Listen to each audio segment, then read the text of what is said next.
Today we're going to be talking about the 1980 superhero comedy starring John Ritter and Ann Archer called Hero at Large. Somewhere in the heart of this city, in a small shop closing for the night, a robbery is in progress.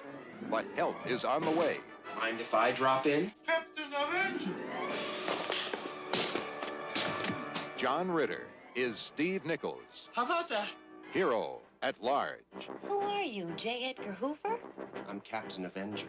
Such a nice boy. He can't fly, Tomorrow I'm leaping over a tall building at a single bound. Wrong guy. I'm expanding. John Ritter plays a struggling actor buying milk who stops a robbery while wearing a superhero costume promoting a new movie. The unknown hero decides to try again. Can he impress his cute neighbor? That's it.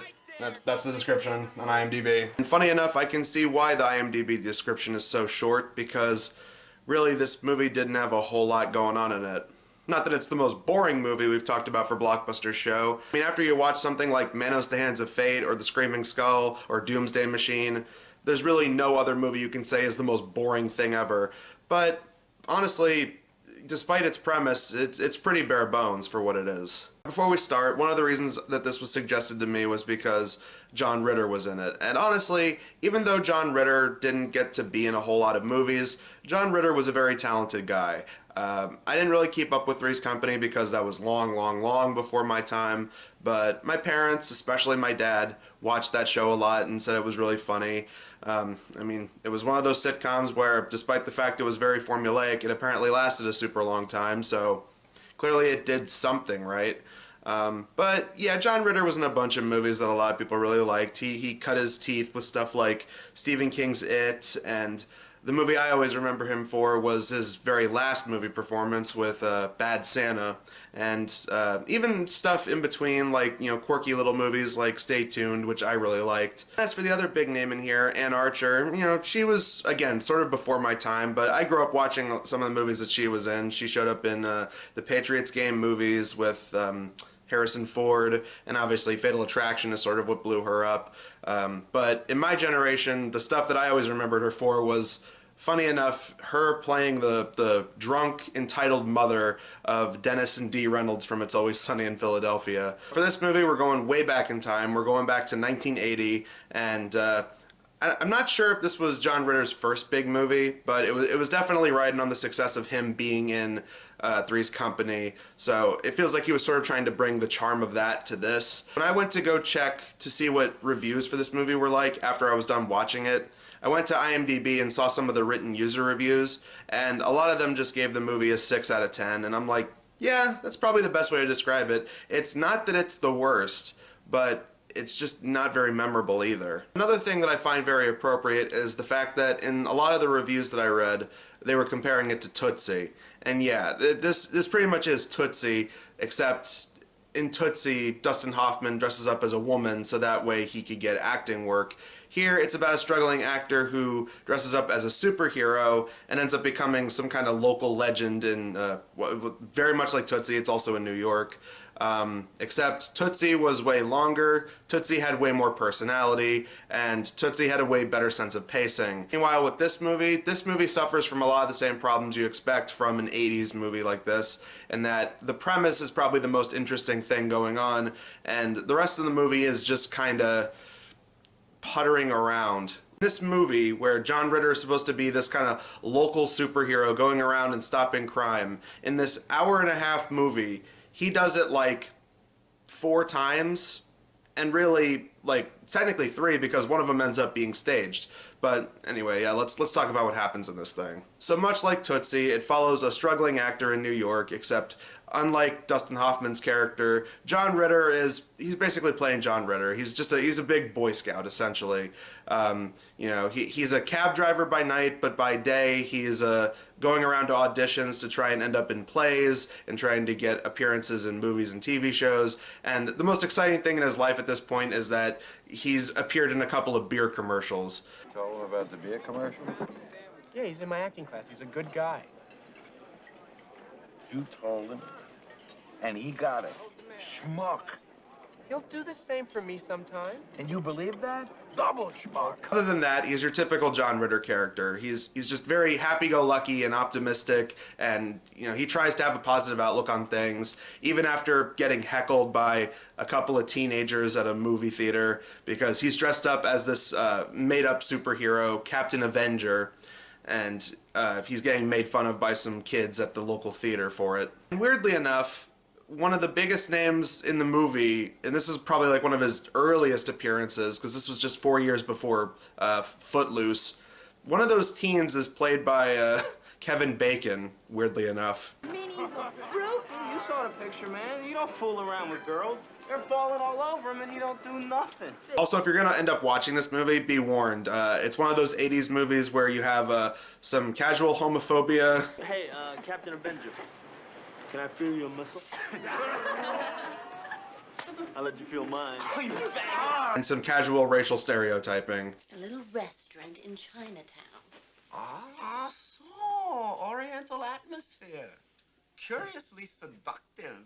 It's weird. Other than that, and some mild swearing, this movie is a PG. And granted, this is 1980. This is back when PG basically was PG-13. Still, it didn't make any of that any less uncomfortable. But either way. So John Ritter, yeah, he's dressed up in this costume to help promote this Captain Avenger movie. And also I couldn't help but notice that the character's name, Captain Avenger, and his real name is Steve Nichols. So it just kept making me think, oh, so it's like Captain America and his real name is Steve Rogers. I don't know, it was a mildly interesting parallel there. Other than that, he's the only one that seems to have a good attitude about it, even after getting heckled like that at the movie theater. He's talking with these other guys. He's like one of 62 actors that are dressed up as the character to help promote the thing on this tour bus. And he's talking with some of the guys, and the guys are like, are you just gonna sit there and take that from those kids?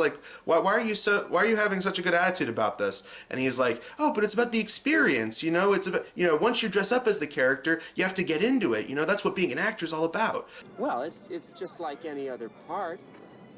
You gotta really get into it. I mean, when I was at that theater, I was Captain Avenger. He really gets into character because he's dropped off at a little convenience store around a street corner, owned by this old couple, and it gets robbed by two guys, one of them wielding a switchblade, and, well, he then gets into character and decides to try and fight the two punks off, and he does, but it's very bizarre because he does it rather easily. And if I drop in, I'm gonna cut you, man.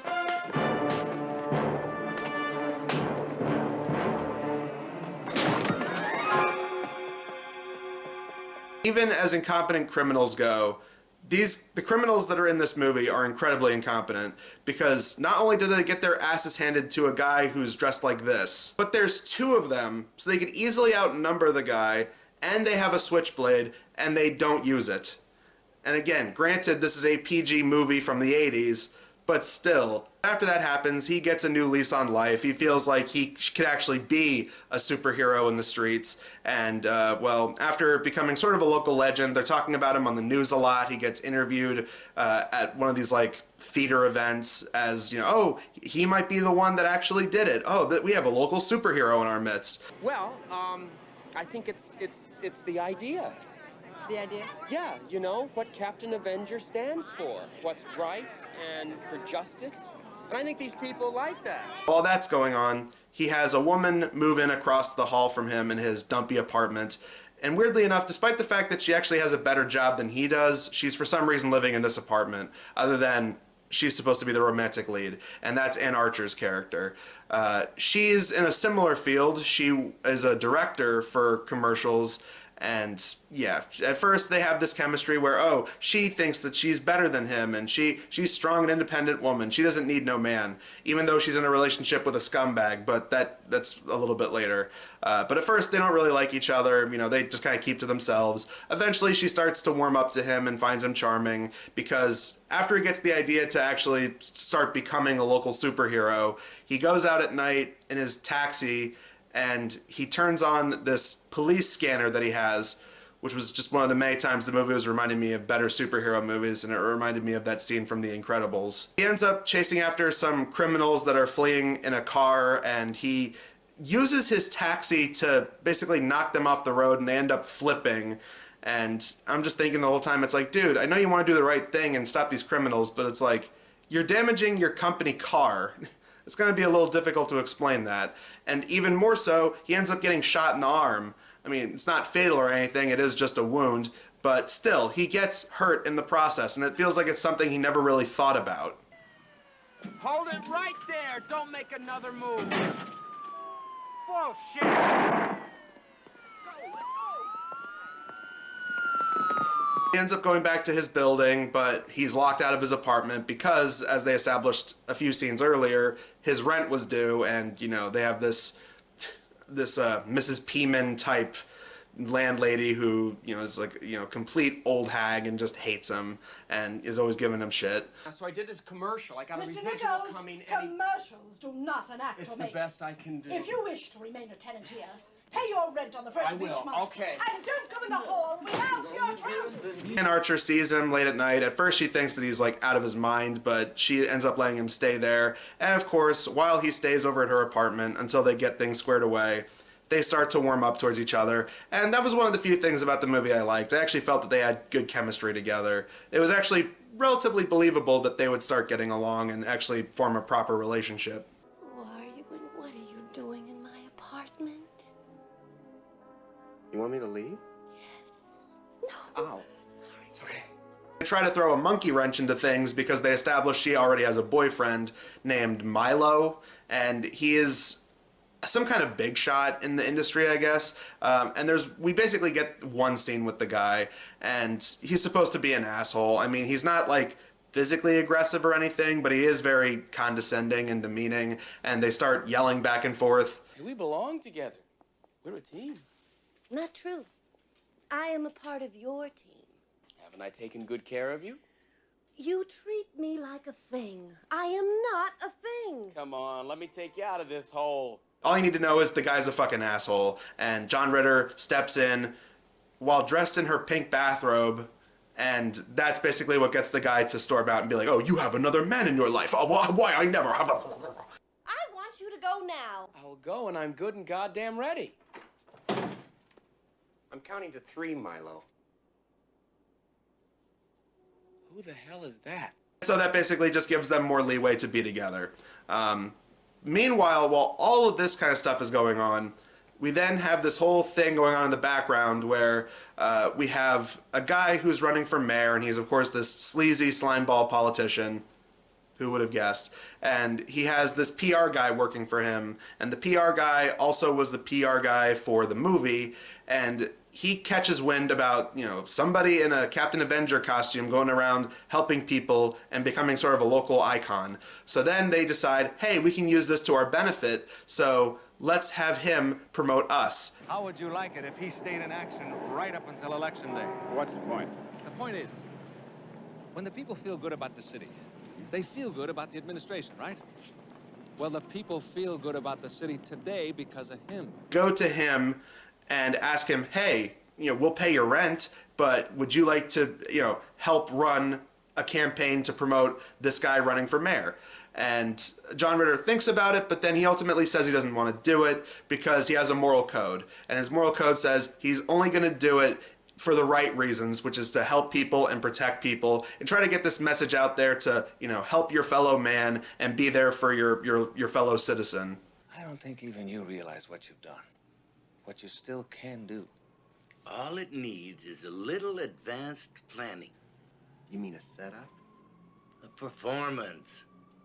I can't do that. Keep in mind, this is like more than halfway through the movie. This feels like this should have happened maybe 35, 40 minutes into an hour-and-a-half film, but it doesn't. It happens long after that point.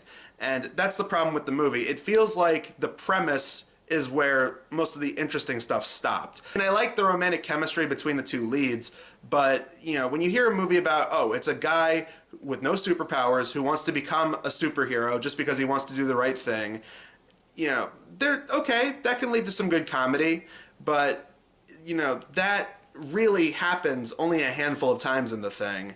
And this whole plot with the mayor, they introduce it early on, but then it just kind of goes away and then comes back at this point in the movie when it's, again, more than halfway through. So it feels like the movie was focusing more on their soap opera style, will they get together or won't they get together stuff, more than the actual premise of guy who wants to be a local superhero. Shouldn't you wait till you hear back from the guy? What for? He's hooked. Don't worry. Just trust me. Mr. Reeves? I'm sorry, I can't do it. So after their bribery doesn't work, because they offer to pay his rent and even hook him up with acting roles, but he feels like he doesn't deserve that. He feels like, no, I should earn that genuinely. I shouldn't have it just bribed to me.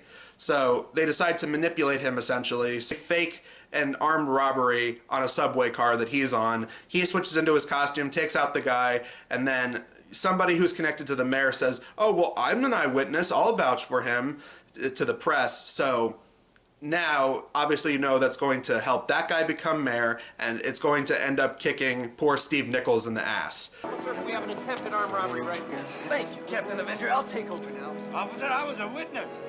Hey, sir, would you mind coming with me? No, I don't mind. Because then what happens is there's this big press conference where the guy does get elected as the mayor, and Captain Avenger is there as a, as a special guest of honor. He gives a big speech, and then, in front of this entire crowd of people, the woman who was interviewing him earlier at the theater event shows up and points out that the guy who did the armed robbery on the train was an actor who was paid by the guy running as the mayor. I have with me another actor, the so-called hold-up man. This man is prepared to admit that the whole train robbery was staged, and it is as phony as Captain Avenger himself. Now everybody thinks his entire facade is a scam, and they think that he's really just a great big fat phony. And again, this feels like this should have been like halfway through the movie or closer to like the third act of the movie. This is when there's like 15 minutes left, if that. And this whole conflict of now the entire city hates him, and the press and the media, and it seems like everyone is against the guy. This conflict gets wrapped up 5 minutes later. Because after that, there's a scene where he goes to his apartment, he's gathering all of his things, he's talking about leaving the city and going back to Kansas. And Ann Archer tries to tell him, like, no, this city needs you. I believe in you. I know that all that stuff wasn't true. I know that you really meant all those heroic deeds that you did from the kindness of your heart. But he feels like he's just given up. All of his goodwill and optimism is just gone. And then she lashes out at him as he's about to leave. And it's like, fine, leave. But you know that I need you. This city needs you. And this is what I'm talking about. This is like 5 minutes after he gets outed by the media. And, this whole scene plays out, and then there's a burning building.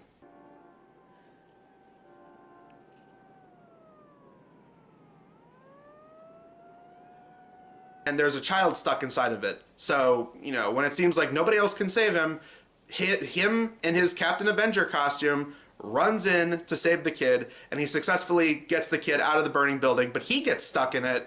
And again, and one of the few things I did genuinely like, all throughout the movie, he's talking about how he wants to spread this message of, it's not about me, it's about the concept of Captain Avenger. It's about saving people and, just doing goodness from the bottom of your heart.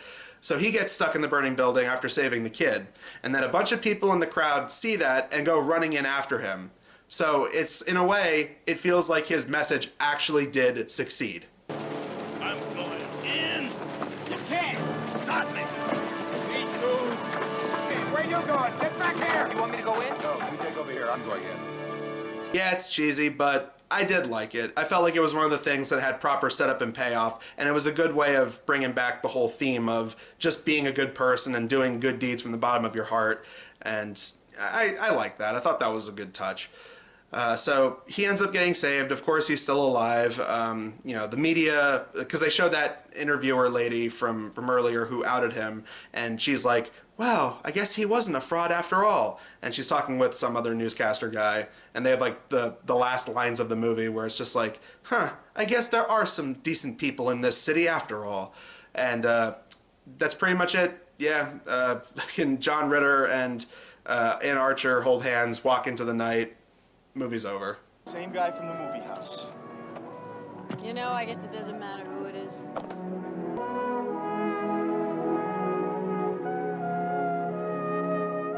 So clearly, far from the worst movie I've ever sat through.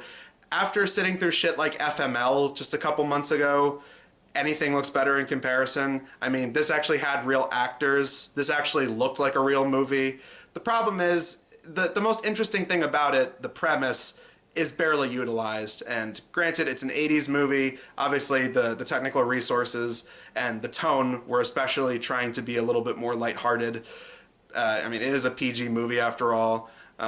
You know, 80s PG. Otherwise, it was just a very meh kind of movie. I mean, I liked the leads. I thought they did good, but the story itself just felt like it was really mispaced. It felt like it focused way more on the mundane than the interesting concept that they had going for them, which was guy who wants to be a local superhero.